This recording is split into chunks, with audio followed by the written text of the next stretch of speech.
In a world filled with mystery and wonder, where the threads of fate intertwine, lies the eternal question: what is the true nature of karma and destiny? Alan Watts believed that karma and destiny were intrinsically connected to our present actions. According to him, our choices and intentions shape the fabric of our reality, weaving a tapestry of cause and effect.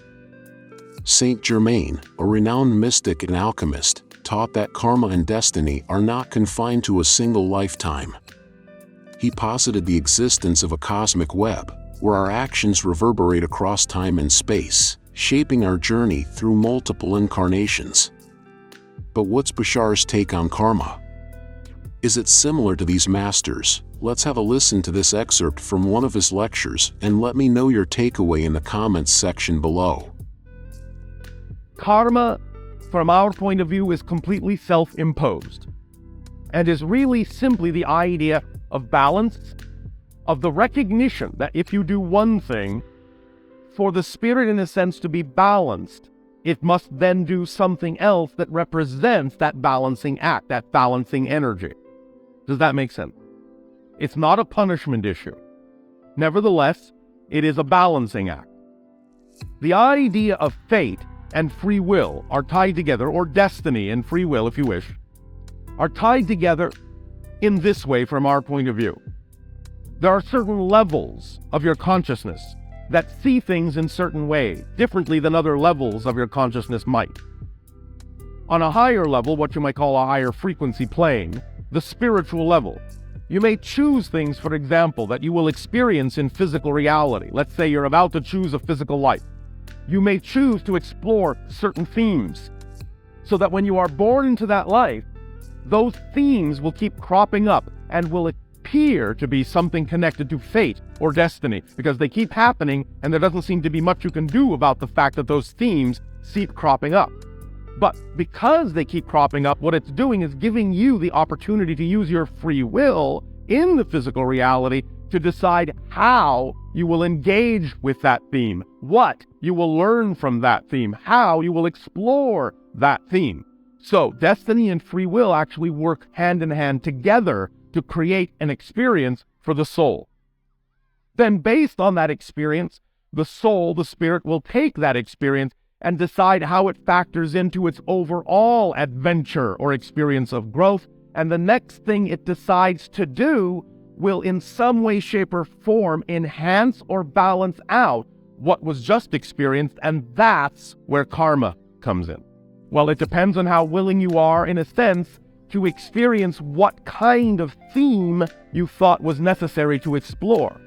In many cases now, in your present day and age, because you are also exploring consciousness in a way that hasn't been done for a long time on your planet, it is also possible to change your theme.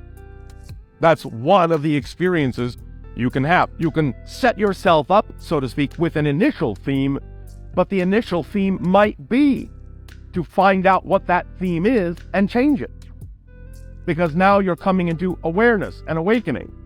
And being aware that you created a theme to explore and brought that theme to a logical conclusion might be the purpose of exploring that theme. To awaken to the fact that you have the ability to choose another theme might in and of itself have been the point of exploring the first theme. So, in this day and age, now on your planet, because of the awakening going on, there's a lot more freedom in these things, and the idea of destiny and free will are kind of blurring into each other a little bit. Nevertheless, there will still be many themes that you may have set up for yourself to explore, and that's all right, because obviously from the spirit and soul level point of view, it was important to explore those themes, and even if you are going to find something else to add to it as a secondary theme, it doesn't mean that you can't key off of the first one in a way through the rest of your life that will also enhance the second one. It's really up to you to decide for yourself what really seems important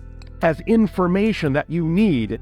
But the idea, the bottom line, as you say in your language, really is to all of this, to the experiences that you are having, and do the choices that you make allow you more insight and more awareness of who it is you truly prefer to be.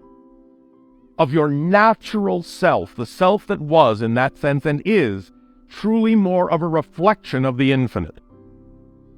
That is the only reason those themes exist at all, to discover more and more in every way possible of who it is you actually are. And the discovery, the experience itself of the discovery is the point.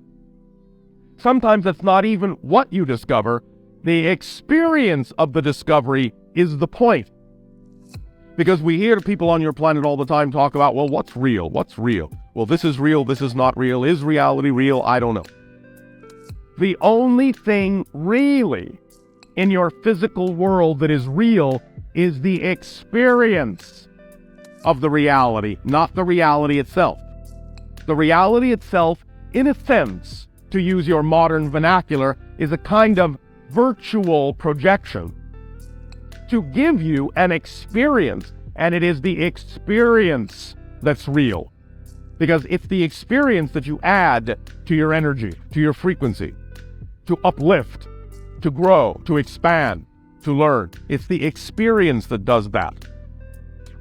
Physical reality is just a mirror. It's just reflecting to you what you need to see in order to have the experience you need to become more of who you actually are.